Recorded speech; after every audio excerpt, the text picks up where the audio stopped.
අද ගෙනත් තියෙන්නේ තවත් ඉලෙක්ට්‍රොනික් කරන කට්ටියටත් වැදගත් වෙන වෙනත් වැඩවලටත් ගන්න පුළුවන් අලුත් අයිටම් එකක් තමයි අද ගෙනත් තියෙන්නේ. මේක ඇත්තටම ඩිජිටල් මීටර් එකක්. අපිට මේකෙදී වෝල්ටේජ් එක, කරන්ට් එක, ඊළඟට ෆ්‍රීකවන්සි එක, ඊළඟට කිලෝවොට් හවර් ගාන, ඊළඟට පවර් ෆැක්ටර් එක වගේ දේවල් මෙෂර් කරන්න පුළුවන් කියන එක තමයි මේකේ තියෙන්නේ. ඉතින් මම කීපයක්ම බැලුවා, කීප දෙනෙක්ගේ අත්දැකීම් බැලුවා ගත්ත ඩිවයිස් වලින්. ඒකෙදි මම කොළඹදී තෝරගත්ත එකක් තමයි මේක. අපි බලමු මේක රුපියල් 6000ක් වුණා හරියටම. අපි බලමු මේ අයිටම් එක කොයිතරම් දුරට සාර්ථකව වැඩි කරයිද කියලා ගෙවන ගානටත් එක්ක. ඉතින් මේක ගත්තාම මෙන්න මේ වගේ නිකන් බ්‍රේකර් එකක්, ට්‍රිප් ස්විච් එකක් වගේ පේන විදියට ෆික්ස් කරන්න පුළුවන් විදිහ මොඩල් එකක් හදාපු එකක් තමයි තියෙන්නේ. මේකේ බ්‍රෑන්ඩ් එක මේ මෙසෝ කියන බ්‍රෑන්ඩ් එක තමයි තියෙන්නේ. මේකේ තියෙන විදියට ඉලෙක්ට්‍රික් පවර් එක, ඉලෙක්ට්‍රික් එනර්ජි එක, වොට් හවර් වලින්, වොට්ස් වලින්, and power factor එක, frequency එක, AC current එක, AC voltage එක දාලා බලන්න පුළුවන්. මේකේ මෙතෙන්ට neutral එකයි phase එකයි දෙන්න තියෙන්නේ. වෙන මොකුත් සම්බන්ධයක් නැහැ. මේ තියෙන්නේ CT එක. මේක හරහා අපිට එක වයර් එකක් යවත හැකි. phase එක හෝ neutral එක ඒක හරහා මේක බලන්න පුළුවන් කියන එක තමයි තියෙන්නේ. ඊට අමතරව මේකේ මෙහෙම ඔබන්න පුළුවන් පුංචි රීසෙට් බටන් එකක් තියෙනවා. කිලෝවොට් හවර් ගාන රීසෙට් කරන්න පුළුවන්. ඉතින් මේක කියන හැටියට මේකේ යූසර් මැනුවල් එක අරගත්තාම ඔයගලන්ට මෙන්න මේ පේනවා වගේ තමයි මේකේ හැමදේම වගේ වැටෙන්නේ. වෝල්ටේජ් එක, වොට්ස් ගාන වගේ දේවල් අපිට මේකේ බලන්න පුළුවන්. ඉතින් මේක මේන්ලි වොට්ස් ප්‍රමාණය සහ කිලෝවොට් හවර් ගාන මේන් ෆෝකස් එක වෙලා තියෙනවා. ඊට පස්සේ වෝල්ටේජ් එක, ෆ්‍රීකවන්සි එක, ඇම්පියර් එක සහ පවර් ෆැක්ටර් එක වගේ දේවල් මේක අමතරව පෙන්නනවා. ඉතින් මේක කියන විදිහට එක දිගට මයින් එක ගත්තට පස්සේ හස්සේ පවර් ෆේලියර් එකක් ආවොත් ආපහු රීස්ටාර්ට් වෙද්දී එතන ඉඳගෙන එනර්ජි කැල්කියුලේට් කරන්න පටන් ගන්නවා කියලා කියන්නේ. යම්කිසි කාලයකදී අපිට ඕන නම් මේක රීසෙට් කරන්න ඕන නම් මේකේ තියෙන මේ බටන් එක රීසෙට් එක මේක කියන විදිහට 5 seconds කාලයක් ඔබාගෙන හිටියාම ඔටෝමැටිකලි මේක 0 වෙලා යනවා කියලා මේකේ හැටියට කියලා තියෙනවා. ඒවම තමයි මේක තියෙන්නේ. රයිට්, මේ විදිහට තමයි මේ ටික තියෙන්නේ.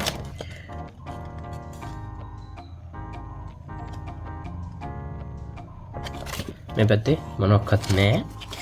රයිට්, අපි මගේ ටාගට් එකක් තියෙනවා මේක අතුල පොඩ්ඩක් ගලවලා බලන්නත් එක්ක මොකද්ද මේගොල්ලන්ගේ පාවිච්චි කරලා තියෙන්නේ කියලා. මම මේකට බ්ලේඩ් එකක් ගෙනාවා. මේ විදිහට ඉස්සලා මේ ටිකොලේ කඩලා බලමු. සාමාන්‍ය බ්‍රේකර්ස් වලට ගන්නවා වගේ මැටීරියල් එකක් තමයි තියෙන්නේ. ප්ලාස්ටික් මැටීරියල් එකක් තියෙන්නේ. හොඳ ෂයිනි එකකුත් ඔයගලන්ට පේනවා ඇති. මේ පැත්ත නම් සාමාන්‍යයෙන් බොහොම මැට් ගතියක් තමයි තියෙන්නේ, පොලිෂ් ගතියක් තියෙන්නේ. මේ පැත්ත වටේ හොඳ මැට් ස්වරූපයක් තමයි තියෙන්නේ. ඩිස්ප්ලේ එකට උඩින් චුටි ස්ටික් එකක් අලවලා තියෙනවා. එහෙම තමයි ඒක තියෙන්නේ. ඉතින් වැඩි විස්තර බලන්න අපි මේක පවර් අප් කරලා බලමු ඊළඟට. රයිට්, අපි ඔන්න දැන් එහෙනම් පවර් අප් කරලා තියෙන්නේ මේ විදිහට. බැක් ලයිට් එක ඕනම් ඕෆ් කරමු. එතකොට ඔයගලන්ට මෙන්න මේ වගේ පේනවා ඇති. වොට්ස් ගාන මේ වෙලාවේ තියෙන වෝල්ටේජ් එක 50 හර්ට්ස් තියෙනවා. අපි දන්නේ රුපියල් 6000ක වටිනාකමකට මේක කොයිතරම් ක්වොලිටි තියෙනවද කියලා. දැන් අර මේන් මම දකින්නේ තමයි දැන් මේ ෆ්‍රීකවන්සි එක නම් හරියටම 50ට තියෙනවා. මම දන්න තරමින් නම් අපේ ඉතින් 50ටම තියෙන විදියක් නැහැ. ඔක පොඩ්ඩක් වෙනස් වෙන්න ඕනේ. 39ට යනවා එම් තියෙනවා. මේ වෝල්ටේජ් එක මොකද්ද RMS කියන එක බලන්න අපිට ඉතින් අපේ ෆ්ලූක් මල්ටිමීටරේ තමයි ගේන්න වෙන්නේ. රයිට්, ඔන්න මම මගේ ෆ්ලූක් මල්ටිමීටර් එක ගෙනාවා. අපි බැක් ලයිට් එක මේ විදිහට දාගමු. දැන් අපි ටෙස්ට් ප්‍රොබ් එක අරගෙන ඉවර වෙලා තියලා බලමු වෝල්ටේජ් එක කීයක් එනවද කියලා. මේකේ පෙන්නනවා 230.6ක් true RMS. මේකේ 228ක් වගේ තමයි පෙන්නන්නේ. කරන්නයක් නෑ. පෙන්වන එක අපිට ගන්න වෙනවා. ඊළඟට ළමයි ෆ්‍රීකවන්සි එකක් බලමු. හර්ට්ස් වලට දැම්මා. මේක තමයි මේ වෙලාවේ ඇත්ත තියෙන ෆ්‍රීකවන්සි එක. හොඳයි. මේ වෙලාවේ ෆ්‍රීකවන්සි එක නම් අවුලක් නැහැ. 50.1ක් පෙන්වනවා. පේක් කියන නම් පෙන්වන්නේ නැහැ. 50 තමයි පෙන්වන්නේ. ඒකත් එමය. ටිකක් බලමු කොහොම වෙයිද කියලා. මෙදින හදයක් බලන්න අපිට මේක ලෝඩ් කරන්න වෙනවා. ඉතින් මම ක්ලැම්ප් මීටරත් එක්ක බල්බ් සීරීස් එකක් හදාගෙන තියෙන්නේ. අපි දීලා බලමු කොහොමද සත්‍ය කියලා.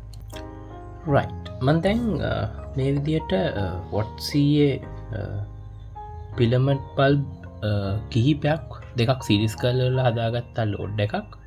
මේ වෙලාව මගේ යුනිට් එක විදින් බින්දුව දශම 2.9 ඇම්පියර් ප්‍රමාණයක් අදිනවා කියලා තියෙනවා.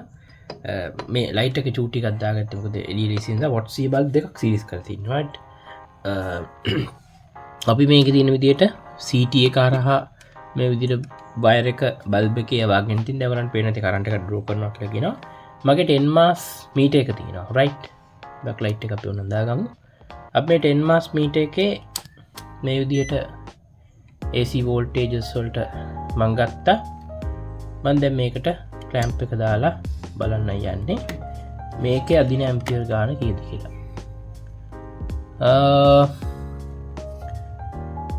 ඒකේ පෙන්නනවා ඇම්පියර් 0.24ක් තමයි ඒකේ පෙන්නන්නේ.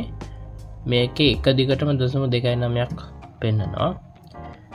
නැවත වතාවක් ඕනනම් අපි වෝල්ටේජ් එක බලමු. sorry hertz ගානනේ.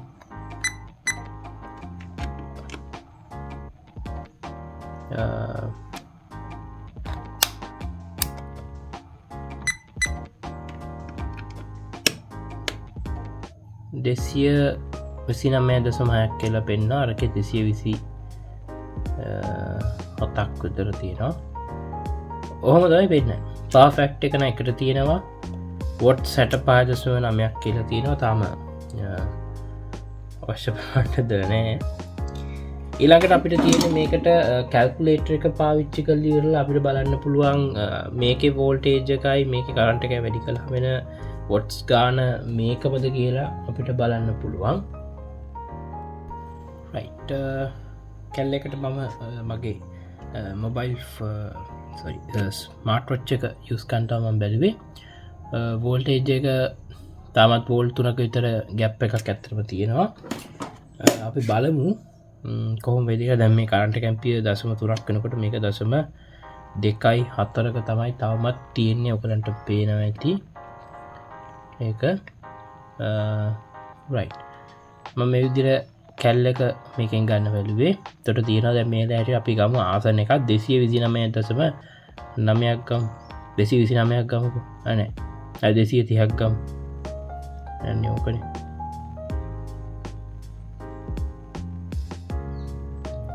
කරන්ට් එක මේ වෙලාවේ 0.2.9.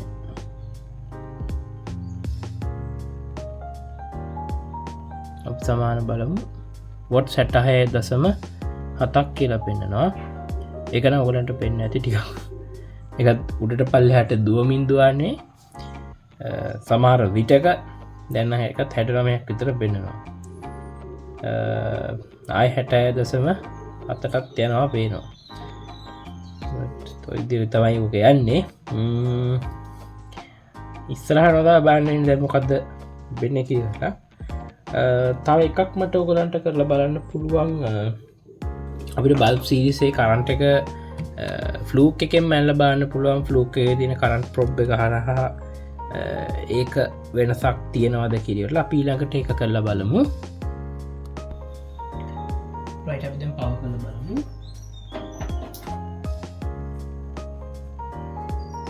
මේ ආකාරයට තමයි දැන් පෙන්නන්නේ.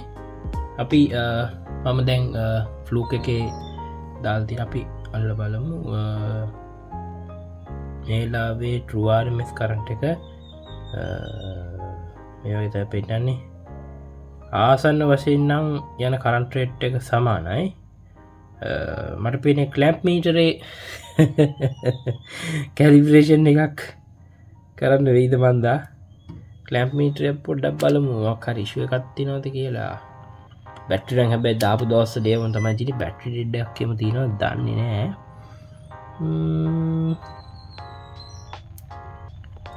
කියන්න තරම් ඔෆ්සෙට් එකකුත් නෑ.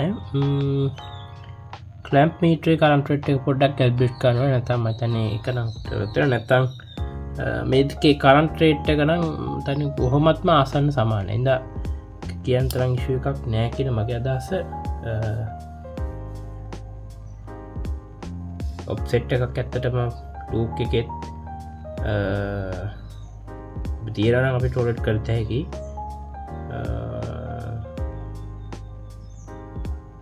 කියන තරම් ඉතින් ලොකු මේකක් නෑ රයිට්. ඔය පොඩි නොයිසි කරන්ට් සෙන්ස් එකක් පේනවට අඩ පේනයිසි ඕක යනවනේ. දබං හිතන්නේ කන්සල් කන්දයක් තියෙනවා කියලා. ඉතින් ඇත්ත කරන්ට් එක මේ වෙලාවේ මේ ගානක් තමයි යන්නේ. හරි අපි මේක ටියර් ඩවුන් එකකුත් කරලා බලමු අතුරු මොනවද කියලා. අපි සාමාන්‍ය සැටිස්ෆයිඩ්